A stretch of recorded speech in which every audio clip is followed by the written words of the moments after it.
السلام علیکم عزیز طالبات، یہ لیکچر نمبر 30 ہے جماعت پنجم کے لیے۔ بیٹا کل ہمارا لاسٹ ٹاپک ہم نے کمپلیٹ کر لیا ہے، خالد بن ولید والا چیپٹر مکمل ہوا کل، تو ہمارا سلیبس کمپلیٹ ہو گیا۔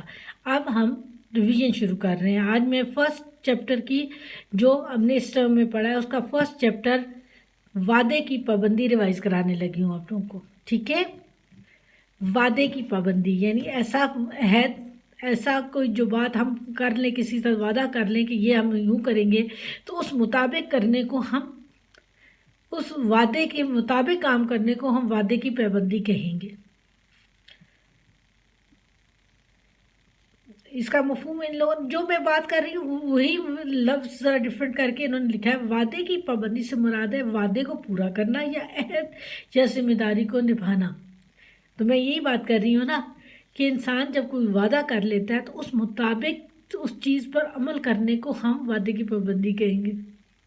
بات تو وہی ہے نا، آپ نے ایک وعدہ کیا کہ میں صبح یہاں پہ آؤں گا، آپ اس ٹائم پہ اس طرح پہنچ گئے تو آپ نے وعدے کی پابندی کر لی، اگر وہاں نہیں پہنچے تو پھر آپ نے وعدہ خلافی کر دی۔ یہ چیز ہے، اب سمجھ آ گئی؟ وعدے کی دو طرح کی قسمیں، ایک جو لوگوں کے درمیان ہوتا ہے اور ایک جو معاہدہ ہوتا ہے جو قوموں کے درمیان، جماعتوں کے درمیان، اس ٹائپ کا جو وعدہ ہوتا ہے۔ جیسے ہم اکارڈس لکھتے ہیں نا، ہم اپنا آپس میں صلح حدیبیہ جیسے لکھا گیا تھا، صلح حدیبیہ حضرت علی رضی اللہ تعالیٰ عنہ نے لکھا تھا نا، جو حضور صلی اللہ علیہ وسلم نے خود کیا تھا، وہ بھی ایک وعدہ تھا کہ ہم اتنے عرصے تک یہ کام نہیں کریں گے، 10 سال تک جنگ نہیں کریں گے، کوئی مدینہ والا اگر مدینہ والا مکہ جائے گا تو اس کو واپس نہیں کیا جائے گا، مدینہ والا اگر مکہ جائے گا تو اس کو واپس کر دیا جائے گا۔ یہ وہ شرائط یاد ہے آپ لوگوں نے، یہ ریسنٹلی ہم نے چیپٹر پڑھے تھے نا، اس لیے میں آپ کو ریوائز کرا رہی ہوں۔ حضور صلی اللہ علیہ وسلم نے بہت سے معاہدے کیے تھے، بہت سے وعدے کیے تھے، ان کو بھی وعدہ ہی کہتے ہیں۔ وعدے کی پہلی وہ قسم وہ ہے جو اللہ اور بندے کے درمیان ہے، جس کا اقرار اس نے کلمہ طیب پڑھ کر کیا، یعنی کہ صرف اور صرف اللہ ہی کو عبادت کے لائق سمجھے گا، اسی کی ذات کو کسی کے شریک نہیں ٹھہرائے گا۔ اگر اب ہم اللہ کو ایک نہ مانے، اللہ کی ذات میں کسی اور کو شریک ٹھہرائیں گے تو گویا ہم عہد کی پابندی نہیں کر رہے۔ پہلی انسان کی اللہ تعالیٰ کے ساتھ وعدہ ہے، دوسرا جماعت کا ساتھ وعدے کی دوسری قسم ایک شخص دوسرے شخص سے یا ایک جماعت دوسری جماعت سے کرتی ہے۔ اس میں تمام اخلاقی، سیاسی، تجارتی معاہدے شامل ہیں جو لوگ جماعتوں اور حکومتوں کے درمیان ہوتے ہیں۔ یہ میں نے ابھی چیز سمجھائی تھی نا کہ دو قسم کے ہوتے ہیں۔ ایک تو ہمارا وعدہ اللہ تعالیٰ سے ہے کہ ہم اللہ تعالیٰ کو ایک مانیں گے اور اس کے مطابق اپنی اللہ تعالیٰ کی دی ہوئی تعلیمات یعنی قرآن اور سنت کے مطابق ہم اپنی زندگی گزاریں گے۔ یہ وعدہ جو ہے ہم نے اللہ تعالیٰ سے کی ہے اور اس کو بھی نبھانا ضروری ہے۔ اور دوسرا جو انسانوں کے درمیان میں معاہدے ہوتے ہیں، ابھی جو میں نے معاہدہ ڈسکس کیا آپ لوگوں کے ساتھ، صلح حدیبیہ والا، میثاق مدینہ بھی اس میں آ سکتا ہے۔ میثاق مدینہ پڑھا ہے نا ہم نے، کچھ عرصہ ہوا ہے۔ وہ تمام وعدے جو تھے یہ سیکنڈ ٹائپ والے تھے، یعنی انسانوں کے درمیان تھے، ٹھیک ہے؟ وعدے کی پابندی کی اہمیت، کیا اہمیت ہے اسلام اور دین میں؟ اس کی کس وجہ سے اس کو اہمیت دی جا رہی ہے؟ وعدے کی پابندی اللہ اور اس کے رسول نے جب کہہ دیا کہ وعدے کی پابندی کرو تو پھر ہمارے لیے اس سے منحرف ہونے کی وجہ کوئی نہیں رہتی، پھر ہم نے وعدے کی پابندی کرنی ہے ہر صورت میں۔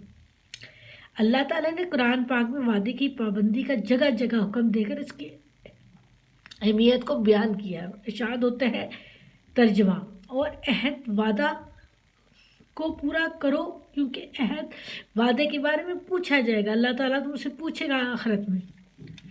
مزید اے ایمان والے اپنے قراروں وعدوں کو پورا کرو، یعنی جو وعدہ کرتے ہو اس کو پورا کرو۔ قرآن سے یہ ثابت کر رہے ہیں نا۔ پھر نبی کریم کی حدیث آ گئی، نبی کریم صلی اللہ علیہ وسلم کی حدیث سے بھی یہ وعدے کی پابندی کی اہمیت ظاہر ہوتی ہے۔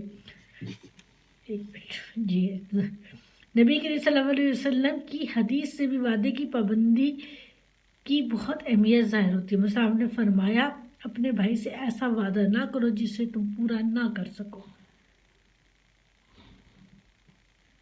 ایک اور جگہ ارشاد فرمایا جو شخص کسی مسلمان سے وعدہ کر کے توڑ ڈالے تو اس پر اللہ تعالیٰ تمام فرشتے اور تمام لوگوں کی لعنت پڑتی ہے اور اس کی کوئی فرض اور نفلی عبادت قبول نہیں ہوتی. فرض اور نفلی دونوں طرح کی باتیں اس کی قبول نہیں ہوتی.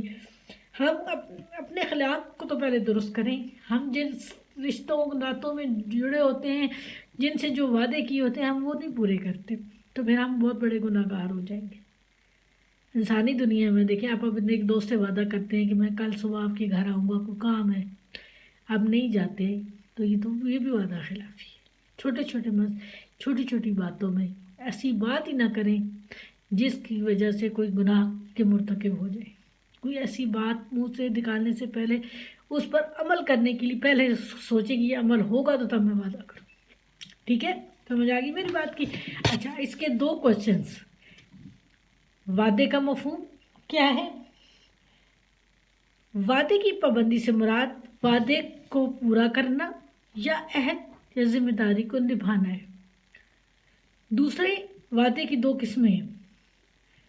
دونوں قسموں کو آپ نے لکھنا ہے. وعدے کی 2 قسمیں ہیں اور وعدے کی پہلی قسم جو اللہ اور اس کے بندے کے درمیان ہے، جس کا اقرار اس نے کلمہ طیبہ پڑھ کر کیا، یعنی کہ صرف وہ اللہ ہی کو عبادت کے لائق سمجھے گا اور اسی کی ذات میں کسی کو شریک نہیں ٹھہرائے گا. اب اگر ہم اللہ کو ایک نہ مانیں اور اللہ کی ذات میں کسی کو اور کو شریک ٹھہرائیں تو گویا ہم نے عہد کی پابندی نہیں کی. یہ سمجھ آ گیا نا؟ اور وعدے کی دوسری قسم انسانوں کے درمیان ہے، جو معاہدے ہوتے ہیں جو معاشرتی زندگی کے مطابق. نکاح بھی ایک معاہدہ ہے. یہ میں ویسے آپ کی معلومات کے لیے بتا رہی ہوں. یہ بھی ایک معاہدہ ہے اور اس معاہدے کے تحت کچھ حقوق و فرائض دونوں پہ لاگو ہوتے ہیں. ٹھیک ہے. وعدے کی دوسری قسم ہو جو دوسرے شخص سے ایک شخص دوسری جماعت سے کرتی ہے. یہ والی ٹائپ بھی یاد ہوگی. یہاں تک تجارتی معاہدے شامل ہیں تک. ٹھیک ہے بیٹا، یہ یاد بھی کرنا ہے اور اگر کسی نے نہیں لکھا ہو تو لکھ بھی لے ساتھ ساتھ. اللہ حافظ.